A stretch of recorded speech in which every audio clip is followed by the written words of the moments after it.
So scholarships are a good way to fund your education. There are different ways to fund your education. One that we hear a lot in the news now is people taking out loans, and there's a American debt crisis, where in the book, I think when I last checked, between 2010 and 2020, it had risen by 100% or something thereof, to 1.7 billion. But now, when I checked recently, it's actually at 1.8 billion. I'm sorry, trillion. Sorry, trillion. Trillion with a T, not a B, right? There are levels to this debt crisis that America is in. Trillion. And so for me, I didn't necessarily have anybody to pay for school for me, even if they had the intentions and would have loved to. So scholarships is just a good way to fund your education. It's an alternative to grants, scholarships, getting a job, and so on, as a means to be able to just pay for your college. Yeah. Right. Hello, friends. Welcome to another episode of this channel. And yes, this is your girl. And on this episode, I'm bringing you something really exciting. And I'm bringing you someone really exciting too. So just stay tuned. And so let's just go straight to the point. So if you're just joining this channel, welcome. If you're just listening, welcome. I'm going to tell you for sure to just grab your friends, grab your parents, grab your sisters, your brothers, because on this episode, you're going to be enjoying every bit of what we're going to be discussing.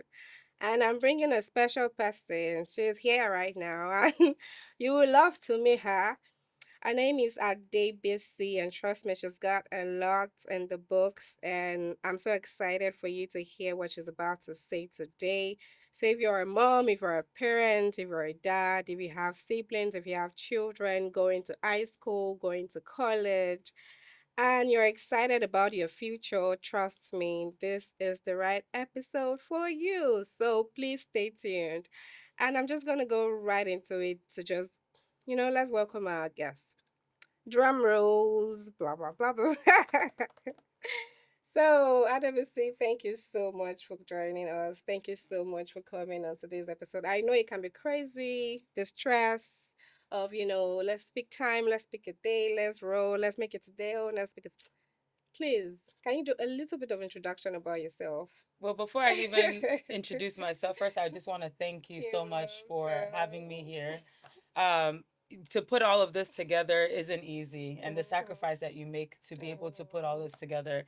Let's clap for her too. She just does so much. But yeah, thank you for having me. A little bit about myself. My name is Adebisi Adeniji Adele, or Adebisi Adele, Adele. and so born in Lagos, Nigeria, raised in Houston, Texas. I'm a first generation immigrant. My family and I moved to Houston, Texas, specifically in the late 90s. And so, and I guess relating it to this conversation and navigating maybe through my professional and career and educational journey, I received my first degree in mechanical engineering. So I spent a good chunk of my earlier career within the energy and manufacturing space. But when receiving my degree, one of the things that I learned very quickly when I was starting my college application process was that, man, my family didn't know anything about American higher Yeah, which education. is. I am the last born of four, and neither did my siblings, right? When my siblings were going through university, they themselves, at that point, we weren't citizens, right? So at that point, they were still navigating higher education or university education. And so when it was my turn to now go to university, I didn't really have any guidance. Guidance. I didn't have Right. anybody to share with me, tips and tricks. All I heard is that, my siblings are now in the Better workforce. face it. Yeah, what they're facing, right? Like they're in the workforce, they're trying to navigate, one, landing a job or a job that actually pays well, or even like student loans and all these conversations. And it just seemed a little bit overwhelming to me. But, one of the things that I did, thank God for good friends. True. I think when I was in True. high school, my friends, during lunch, they would go through to our college success center, and they would just be applying for colleges and scholarships. So I think by the mere nature of my environment, I would just go and hang out with my friends, and I would apply for scholarships. And so that's kind of how the journey began, and we'll Started. talk about that a little bit later. True. But yeah, so I got my first scholarship, and that's kind of started the process. Again, it was very timely, very God ordained. True. God put people around me that would. BC, did you apply for scholarships this week? If I said no, it would be like I had a big brother at church, and he would like he would hit me, like playfully, like BC, yeah, get yourself together. And so it was just really good to have those people. But that's how I was able to get my first degree. 100% debt free. I graduated debt free with a mechanical engineering degree, and it took me about 5.5 years to graduate. And I say that specifically because each course, it costs money. So you have to. These are things that you have to think about, right? Exactly. So throughout our conversation, I'll talk creatively about that. From there, I worked in the energy, manufacturing and oil and gas space. But then I had a strong passion, a strong conviction for just how do we create equitable education or just equitable landscape for minority and immigrant communities. Oftentimes, when I would be working and maybe I would go back home or look on social media about the people that I thought were very intelligent. So I grew up in a part of Houston called A-Leaf, right, where it's considered socioeconomically disadvantaged. And so, when I would look back at the people that I thought were pretty intelligent, who I graduated with, they didn't go to some of them didn't go to college. Some of them were kind of working menial jobs. And this is not a place, I'm not coming from it from a place of judgment. I came from a place of, I remember this person being so smart. How come, they didn't further their education? Granted, I don't believe that everybody needs to go and get a university education, maybe vocational training and all those, there's so many different ways that people can make a good living for themselves. But, these people weren't necessarily doing that. And one of the things that I was able to key into is looking at their family environments and their community and all those things. And maybe just, there's statistic, I don't have the actual numbers up head, but statistically, if you have people around you who you can relate to, who you can see, who you can connect with, that guidance. And people who you've seen who have been able to accomplish it also makes you believe that you can too, right? So it lowers that barrier, but a lot of them didn't, because again of the area that we grew up in, that community that's considered marginalized or socioeconomically disadvantaged. So while I was working, then I was the job I was working with moved me to Los Angeles. I founded a nonprofit organization called Adior, Which we're still gonna come back to. Which we're still gonna come back to it. centered around education, empowerment, and elevation, Right. for underserved communities, specifically adolescents. But we've broadened our scope now, and we've been, this year makes 8 years. So, woo. Yeah. So while I was working in Los Angeles, I founded this nonprofit that is both domestic, and now we've done international work as well. And again, centered around that educational empowerment and elevation. So while I would be working in my engineering role, I often also had that shared interest in what was going on within the higher education landscape. So I decided to. My family thought I was crazy for this, but I decided to Delve to into do a that. pivot, right? Do a pivot or broaden my scope is how maybe another way to say it. And I went to go get my master's in higher education from the University of Pennsylvania. And my family thought I was crazy. They thought maybe somebody in my dad village. Guys, what I'm The telling you, village that people. Missy has got a lot of introduction to do. Look at it all. See, she's something. She's something. But that's just a little bit of, introduction and all of that. And talking about scholarships, that's why we just said, oh, we had to bring her to this show to actually talk about scholarships, because college can be expensive. Yes. But at the same time, attainable. And we know there are different forces in which you can, make your college attainable. And there are different ways in which you can go about making sure that you're debt free, making sure you go to college and your expenses are being paid fully. And that's why she's here to talk more about that and how she got into doing all about applying for scholarships, getting those scholarships. And yeah, just to the first questions, just tell us a little bit about scholarships in general and how possible is it for students to actually be debt free while in college? Absolutely.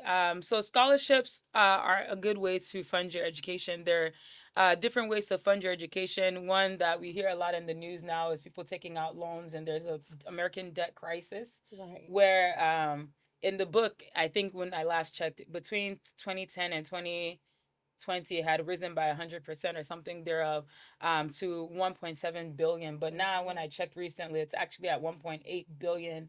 I'm Wow. sorry, trillion. Sorry, trillion. Trillion. Trillion with a T, not a B, right? There are Oh, levels to wow. this debt crisis Wow. that America is Wow. in. Trillion. Wow. And so for me, I didn't necessarily have anybody to pay for school for me, Right. even if they had the intentions and would have loved to. So scholarships is just a good way to fund your education. It's an alternative to grants, scholarships, getting a job, and so on, as a means to be able to just pay for your College. college. Yeah. Right, right. Which is very fundamental. And sincerely, I know that parents, I know that people also play a role in helping their children or helping students and getting the scholarships and ensuring that things are attainable, college is attainable. So, for parents, basically, now, what are the roles in which they play? I know for most parents, they are really not interested in, oh, if you go to college, fine. If you don't go, because I have a lot of students in freshmen, and by sophomore, junior, you don't see them no more, and you're then wondering, oh, what's going on? And they're like, I'm sorry, I don't have funds. I don't have tuition. And you're like, okay, is it that your parents are not helping you? Because I know they are FAFSA, they are TASFA, they are all of these scholarships. But trust me, is it that they do not know about it, or they are just not into doing the whole application process and going through that whole process? So, what are the roles of parents when it comes to assisting their children with scholarships? That's a fundamental and phenomenal question. Right. I think the roles of parents very, very integral, very, very foundational. It's funny. I was having a conversation like earlier this year with somebody around. I have a heart for minority and immigrant communities, right? Mm-hmm. Usually we're underserved. But oftentimes in those communities, you would find that, the kind of parents that ask me questions about how to get scholarships for for their students, Students. about financial aid and all these things. Usually, they're the families with higher like in that kind of higher tax bracket, Mm-hmm. whereas the families who are maybe making maybe what you might consider maybe on the lower tax bracket side of things, they don't ask enough questions, or they feel like that's not something that they care about, yet they're the Yeah. ones that need the funding the most. In this my books, I also am an author of Scholarship Your Way Author, to educator, engineer. uh, Please, you need to get a copy of this book for parents, for tutors, teachers. You need to get a copy of this book and Scholarship Your Way to Debt-Free Education. It's on Amazon, and I'm gonna be putting the link of the book in the comment section. Please do get a do get a copy of the book. It's needed for everybody that's gonna be going to yes. college, or you have high school students going to college. They're already in college. There is no time. It's not too late to apply for scholarship, trust me. It's not. Just yes. But one of the things that I wanted to talk about, that I talked about in the book, is even like with FAFSA, for Yes. example, whereas the students, the families with higher tax brackets are usually the ones that apply for That's FAFSA the most, exactly. where those from a lower socioeconomic like tax And they are the brackets, ones needing that it they're the the ones that need more, it the most, but they yet they don't don't. apply, and therefore they don't get the funding. And so the integral part that a family plays, and and parents play, is that you need to, I'm lucky enough that I come across the students who Right. are motivated to graduate debt free, but the family also needs to be involved. I will have parents who, it almost seems like I'm begging them to take this thing seriously for their child, to go and Mm-hmm. make sure that their child's application, FAFSA application, is So appropriate true. and it's true, and it's so that they can maximize the funding that their students can get. But they don't care as much, and you see it's kind of like the student dragging the parent along, Right. Right. whereas it should be a combined effort and a Effort. combined journey, because at the end of the day, when your child graduates, right, you don't want them to, the first thing that they're concerned about is, oh, how do I How to pay pay off the this debt? bills. How do I pay, on top of the bills that they also have to pay, right? True. Whereas maybe when you look at maybe other ethnicities, whereas the family has already prepared a college fund for them. They've Right. already For the practiced kids. for the Right. They for don't their have to students. worry. Exactly, they don't have to worry. So it's very, very important that families they play a critical role, especially with parents. Start having those conversations with your students early. I find the most success with parents who are involved with their child from the get go. Go.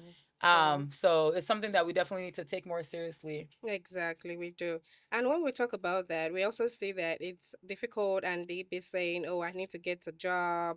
I need to do this, I need to do that. And I know that in your book, there's a place you mentioned that do you want to actually work for 5 hours, or do you want to work for 8 hours, and then um Oh, would you rather? would you Okay. rather Yeah. Well, would so you let give me me that ask. phrase? Yeah. So, what I say in the book is, would you rather work for 625 hours, making $8 per hour, to Mhm. get $5,000? This is, assuming they didn't take any taxes, Right. right? So simple math. Mhm. 8 times Mhm. 625 equals to 5,000. True. Or would you?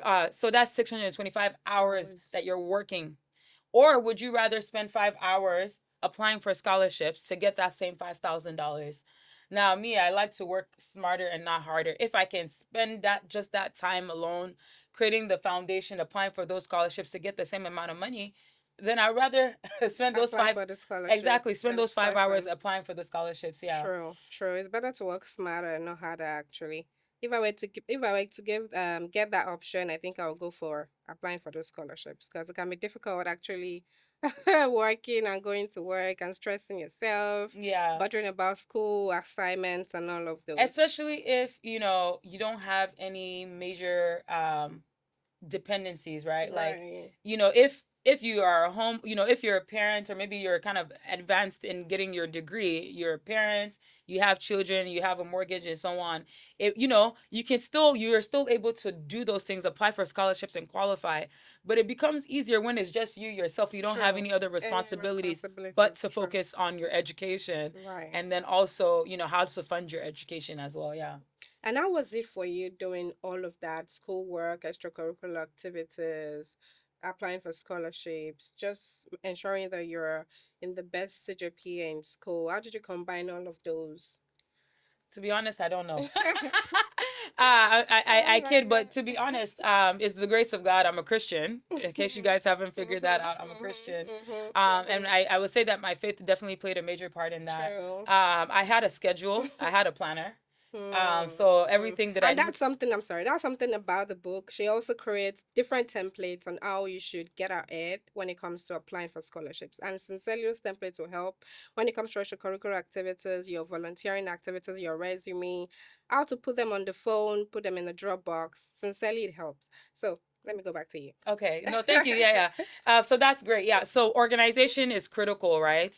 Having your schedule organized, kind of True. knowing what you should be doing and when, but then also having an organized system for applying for scholarships. Scholarships. So as she talked about in the book, I have a template essentially that is meant there to help you organize your file. Once you write one or two scholarships, you realize that a lot of these scholarships ask a lot of the same questions, Questions. right? So having a repository in an organized format where you can go to retrieve and also modify some of these, essays that you've written, so you can apply it for the next scholarship, is definitely something that is very helpful.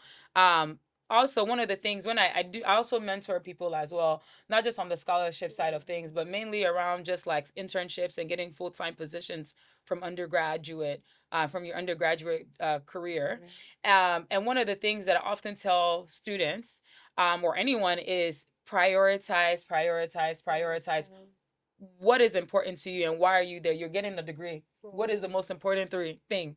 It's to get the degree. Degree. To get the degree. Graduate So successfully. exactly. So if anything is, becomes a hindrance, like if it is, hanging out with friends or extracurricular activities, True. or, one thing or the other, why are you there? True. What's your focus in this season, which it is to get that degree. So you want to make sure that above you know Avoid every distractions. avoid distractions, especially if you realize, okay, I have an exam today, but my organization is also doing something. I'm sorry, I won't True. show up to what my organization is True. doing. And True. I'll let people know I'm not going to just drop the ball, right? If people are depending on me, I want to be dependable, but I'll let you know that, hey, I have other commitments that relates to my education, why I'm here. Right. So I'm going to focus on that for now, but I'll make sure that I follow up with whatever else I need to do Do to be able to be successful. Because again, why are you there? the key. The key, like, what's your priorities, right? I know. And I think oftentimes when people graduate high school to college, they It's mix it difficult. up, right? That transition is difficult, but even while they're getting that degree, Mm. it can be difficult to kind of prioritize, and that's something that I had to learn as well. I was so involved. I think at With one point everything. I was like in 10 or 9 different organizations, Wow. and then and it doesn't make sense. It doesn't make sense. At one But point you I did said, it. BC, why are you here? To get this degree. So make sure you get the degree with good Right. grades, so Right. that the future As is much bright. as we know that those extracurricular activities are also important, at the same time, your academics is also a priority. So you have to just be able to balance everything right. Balancing is important, but understanding when one has to give over the other, understanding what your priority is. Yes, right. So I can't tell you what your priority is. You would be the one to determine, is your education your priority, is going out to socialize your priority, whatever that is, when it comes to that balance and maybe some trade-offs that you have to make. Okay. And how can students align their education with their purpose and their long-term goals? That's such a beautiful question. I actually did a talk on this. I was invited to Our Lady of the Lake University in San Antonio. And so that's a great question, how students can align their purpose with their education. One of the things I like to get people to start thinking about is, what is your why? Why are you doing what you're doing?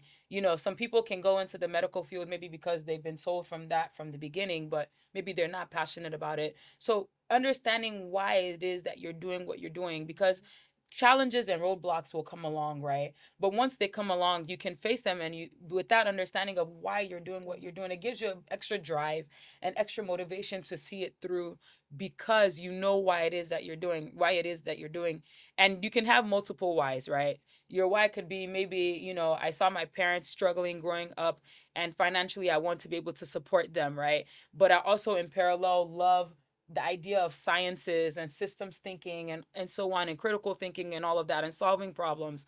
So having that in the back of your mind, when the challenges do come, you're able to kind of, it gives you an additional drive to be able to see it to completion. Because if that why isn't there and you don't know why, it's easy to give up. And Very easy. and I say that to say, like, there's nothing wrong with changing Disciplines. disciplines while you're in school. Um, but as you're changing it, knowing that, why are you changing it in the back of your mind, right? Sure. Because don't change your discipline too much. Nothing wrong with changing it, but Don't don't navigate be a too much. professional student. So yeah. Professional indeed. And so, navigating school systems. Okay, I think I already asked that. And personal life, which we know it can be so difficult when it comes to balancing your personal life, extracurricular activities, school system, getting your priorities straight, and that still boils down with community support, mentorship, and all of these things. So, coming about mentorship now, what's the importance of community support, mentorship, and guidance on students' personal experiences? Yes. Oh, these are questions that touch That my dear to heart. your heart. I know. So, I was blessed enough to have so many mentors along the way, so Yeah, many which that I is can't good. name.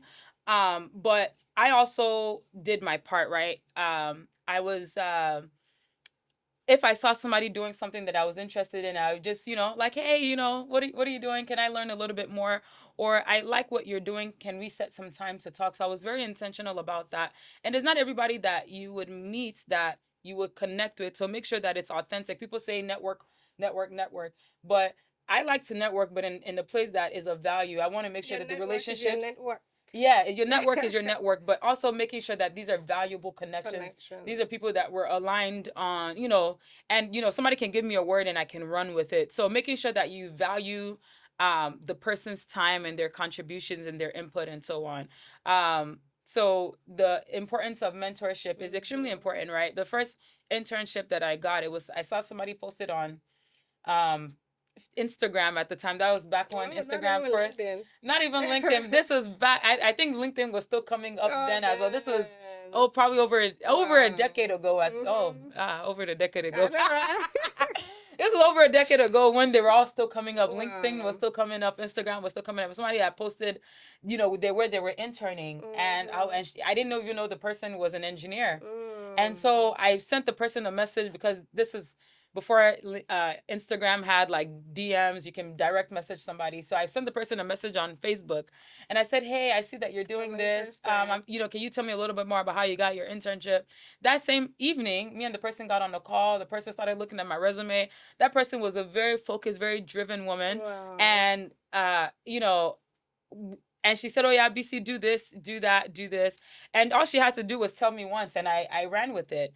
And I would say, just even that conversation alone opened so many doors. Like I had the education thing down packed at this point, but getting the internships, getting the jobs and all that was something that I couldn't quite hack and I hadn't figured out.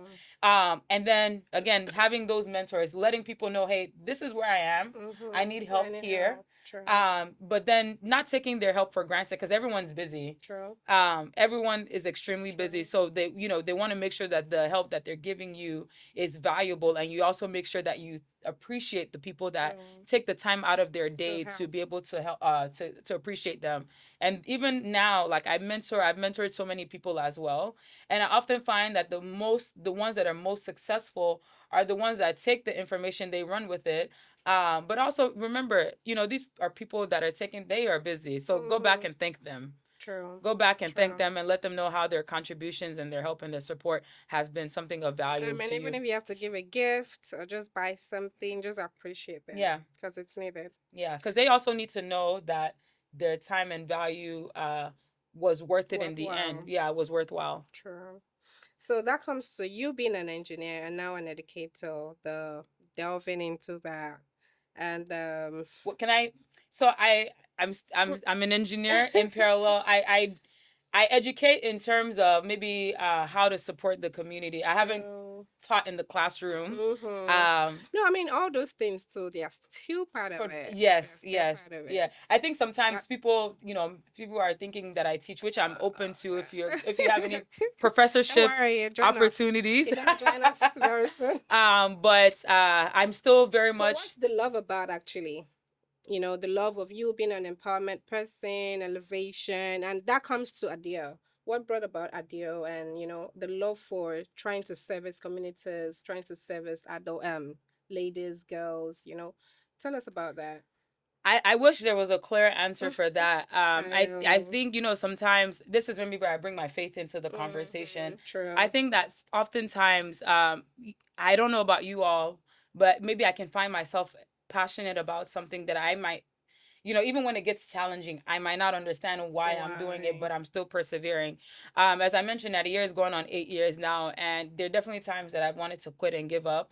So many ups and downs along the way, but understanding your why. I think we're not here to do life alone, and if we have been given an opportunity, I think it just makes so much sense to turn back around and give that opportunity to others. I know that I'm somebody that has been privileged, right? Even if I grew up in A Leaf, even if I didn't have advantages growing up, I know that I have been privileged to have people around me and opportunities that have been able to help me continue along the way.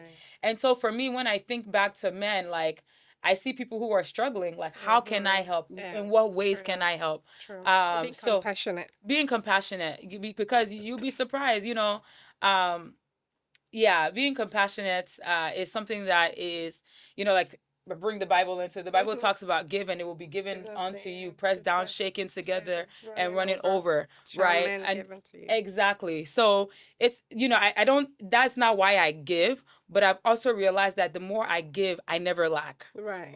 I've Preach, pastor. Hallelujah. I've never lacked. So like even when I left the energy space, like even the opportunities that I have now, like I still work like now I work in technology. Even in those places I see how doors open for me. And I can't like I know that it has nothing to do with what I do. So there's some foundational principles about Giving. when you give. Also, don't think you. about what you get, but you will get something in return, and it you might not come the way you even expect, or from the people that you would expect. Exactly. But when it comes, you'll be like, oh yeah, I had nothing to do with I this. didn't deserve this. Absolutely. But So mercy showed up. hallelujah.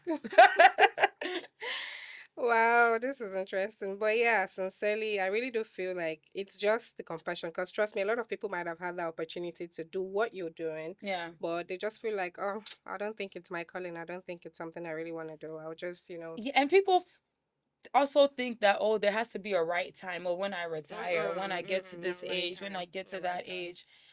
You know, there's no better time than now if it's in your heart. True. Try to do it. It doesn't have to As necessarily little be. as It exactly. doesn't have to necessarily be that you're creating the whole organization or a whole Mm-hmm, foundation. Maybe mm-hmm, baby steps, right? mm-hmm, Volunteering, mm-hmm. showing Exactly. up. She showed up to, The eighth yeah, anniversary. Yeah. yeah. So we did a And it like was good. a wellness bag, hygiene bagging event for Right. homeless communities in Houston. And she showed up. We had a So number of after volunteers. that, you packed those bags and went to downtown. Yes, Wow. we pack the bags, again, hygiene products like shampoos, all the things that they need to, you know, Be stay comfortable. be comfortable. Yeah, and then we'll give it out to underserved people or homes unhoused. That's the Yeah. unhoused people. And so yeah, so she showed up, and again, you don't have to start something. You don't have to start a whole foundation. You can Mm-hmm, start by just mm-hmm. showing up and Exactly. serving. Exactly. Social entrepreneurship is kind of the key term that I coined now.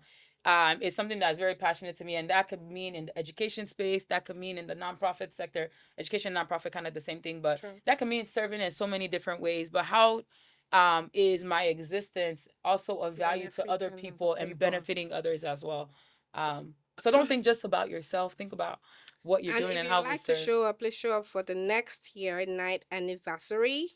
And we would love to see you. And sincerely, you can even use that in your template for your resume Yeah. as what's it called now? Volunteer hours. Volunteer. So Right. at the event, we had a number of high school students who showed up Right. to get volunteer hours, and they Right. were also able to get the book. So hey, Mm-hmm. but again, Yes. these are students who are planning ahead for, and some of them were juniors, some of them were seniors, some Seniors. of them were even in like middle school and so on.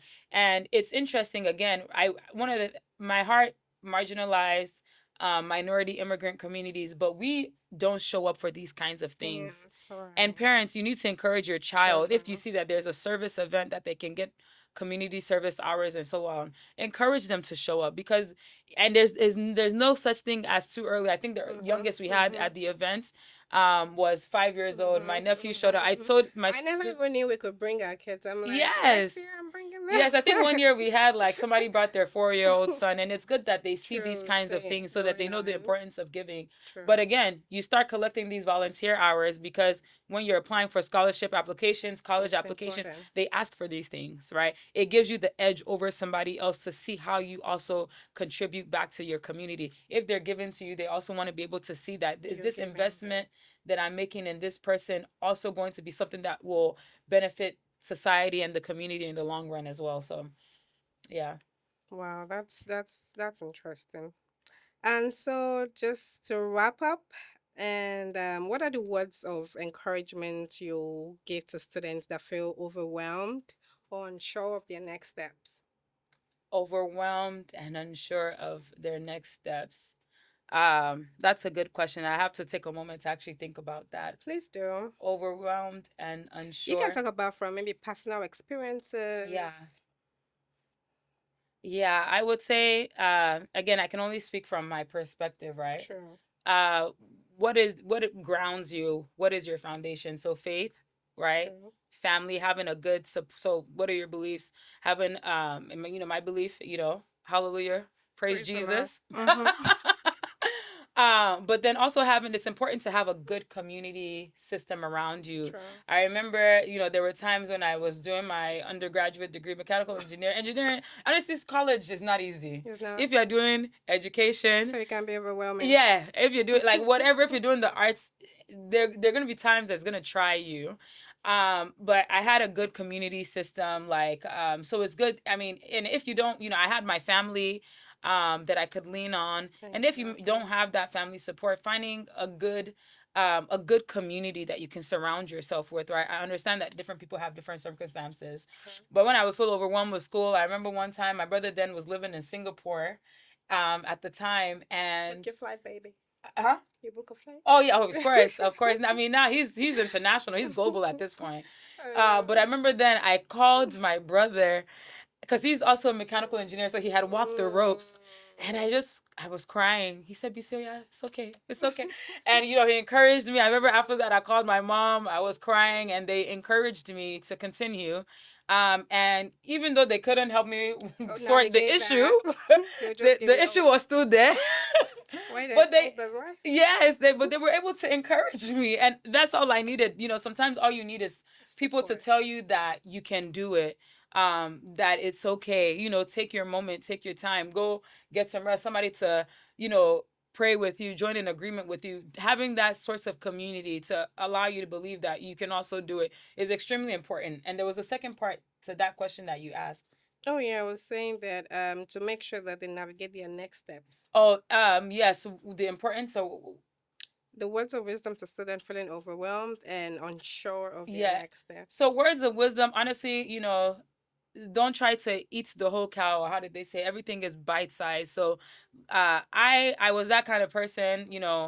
I wanted, I will see the big picture and everything just looks so big, and I want to attack everything all at once. I had that 20-year plan, 10-year plan, and all of that. But what I found to be helpful in life in general is, one step at a One time, day at a time. one day at a time, right? Live uh in the moment. Live in the moment to an extent, because Mm-hmm. live in the moment can mean different things to Don't different make too people. comfortable. Yeah, exactly. Having the big picture in mind, but then also not being so overwhelmed by that big picture, and just taking the steps one day at a time to know, okay, this is why I'm doing that. This is what I um, can and can't control, and leaving the rest. Doing the best that you can, and doing the best that you can. Yes. So that would be words of wisdom. They're doing the best that you can, and knowing that sometimes things are outside of your control, but do the best that you can. True. Yeah. True. Yeah, and so guys, that brings us to the end of this episode. Like we said, this is a book that will help you to journey through life, to journey through college. And also, volunteering is very important when it comes to extracurricular activities. Putting that in your resume, that would also help you. Ensuring that you have a good community support. You need that support. You need to be able to have someone to call when you're down, have someone to call when you're unable to navigate life so they could just put you through. Can I And yeah, can I please, add you can something? do that. So she mentioned volunteering, but you can volunteer broadly in different places, but you can also volunteer targeted, like targeted volunteering, meaning that if you know that you want to go and study dentistry, right? Go volunteer at a dental office. And you're like, how do I Mm-hmm. do that? Mm-hmm. Show up at different offices, have a resume, come Mm-hmm. presentable, and say, hey, I'm interested in just shadowing. True. Would I be able to come? And you get volunteer hours for that. But then also when you're going to your dental school applications, they ask you how many service hours Mm. specific to dentistry or Have you specific to this industry oh, do you have. So if you know that you're going into certain industries that might require that of their mm, applications, getting that early, and it's not too early as far as like true. middle school and high school. Like students are doing it now. In addition to that, one Please, last I'm so thing. happy you mentioned that. When it comes to, again, if you already know what you want to do, if it can be in high school, you can be in undergrad, what masters, whatever. If you already know, okay, I want to go get this kind of professional degree, Mm, medicine, or like whatever that is. In addition to understanding your volunteer hours, one of the things that I also wanted to mention is that their universities, so if you're in high school, for example, they have summer programs that maybe they'll take you for a week. They'll invite you to their campus for a week, and that, let's say dentistry, since we're having that mm-hmm. conversation, they'll have like a week where they'll bring students who are interested in dentistry as early as middle school, as early as high school, to come into their campus for a week, and they will teach them some of the fundamentals. Mm, And they will also give you that exposure into the industry. Again, the families who are already established and know these things, they're taking their students through these processes. They're engaging them. They're looking at what universities will allow their high school students and middle school students to be able to do this summer program. So if you're hearing this, what do they say, a word is for the wise, or yeah, however. what is enough for the wise? Start looking at those programs. It doesn't matter if your child is in middle school or high school. Start looking at those programs that are in various universities for your students, because again, it helps expose them.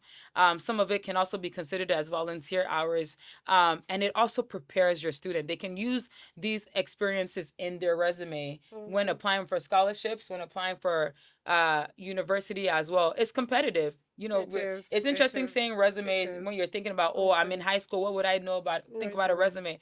But it is competitive these days. Mm-hmm. Students with 4.0 GPAs aren't getting into Good schools get anymore. aren't getting into these Ivy League schools, and you True. would think, oh, well, I did this, I did that.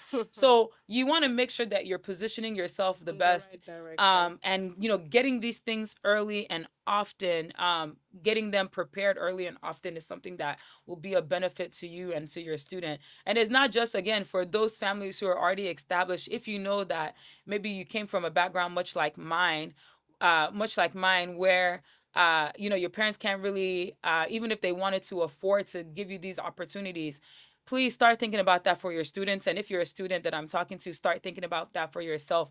Go on Google. If your parents don't care, go on Google.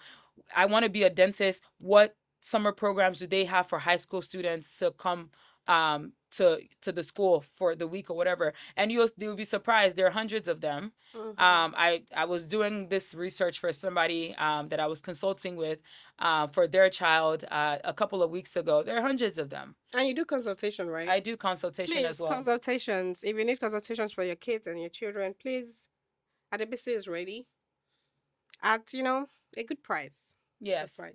Yes, Please. and yes. So sorry, I just wanted to add that. And lastly, looking at engineering and the old IT, the old education, what do you think it's going to change over the years?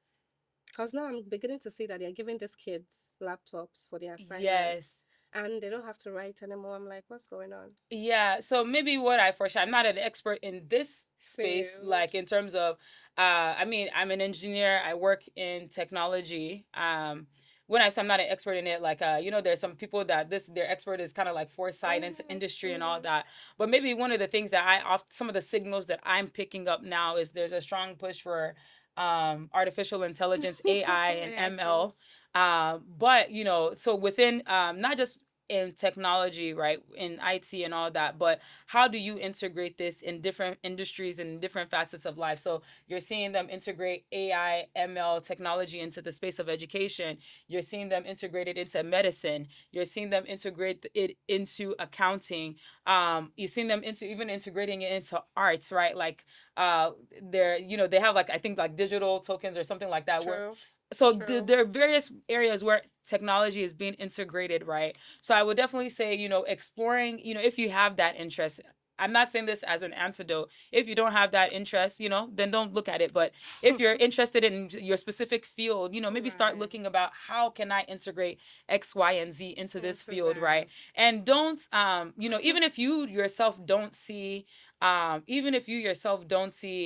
hybrid of technology and this in your immediate and community, or you hear people talking about it, go ask ChatGPT or go ask Google, how can I integrate this industry and this industry And work with it. and work with it, right? And you'll be surprised at what you come up with. So that's something that I do quite often True. in my career True. journey, is how do I integrate these two things, right? For the future. For the future. Because things are changing. Yep. Oh my God. So interesting. Trust me, when I start, I really don't want to stop. I'm sorry. All right. So, yeah, coming to the end of the episode for today. I'm so happy. And again, thank you so much for coming on today's Thank you episode. for It's having been a me. delight. And so, yes, guys, if you haven't subscribed, please ensure to listen on Spotify, on Apple, and also on YouTube. Thank you so much for joining us today. And if you have any other person you'd like to see on this show, please do comment or send us a message, and we'll be happy to bring them on the show. Thank you, and have a great one. Thank you, everyone. Bye. Bye. Thank you.